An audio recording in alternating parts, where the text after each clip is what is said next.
বিসসালাম আবখালুন নাস মান বাখিলা বিসসালাম। মানুষের মধ্যে সবচেয়ে কৃপণ বখিল ব্যক্তি হচ্ছে সেই ব্যক্তি যে সালাম দিতে কৃপণতা করে। আমাদের তো এখন সালাম বিভিন্ন হয়ে গেছে, মানে লেভেলে চলে গেছে।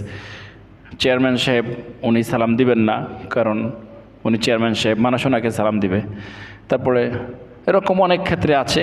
যাই হোক, তাহলে মনে রাখতে হবে যদি এরকম অবস্থা হয়, তাহলে আল্লাহ রসুল সাল্লাল্লাহু আলাইহি সাল্লাম বলেছেন সবচেয়ে কৃপণ বখিল মানুষের মধ্যে সে যে সালাম দিতে কৃপণতা করে। সুতরাং সালাম দিতে কৃপণতা আজ থেকে আর করা যাবে না।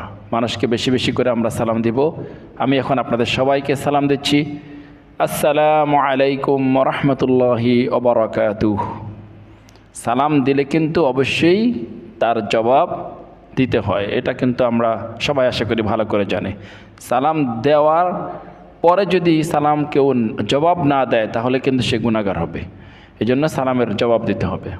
আল্লাহ আমাদের সকলকে বেশি বেশি করে সালাম দেওয়ার এবং সালাম না দেওয়ার কারণে যে কৃপণতার যেই দুঃসংবাদ আল্লাহ রসুল বলেছেন, সেই দুঃসংবাদ যেন আমাদেরকে গ্রহণ করতে না হয়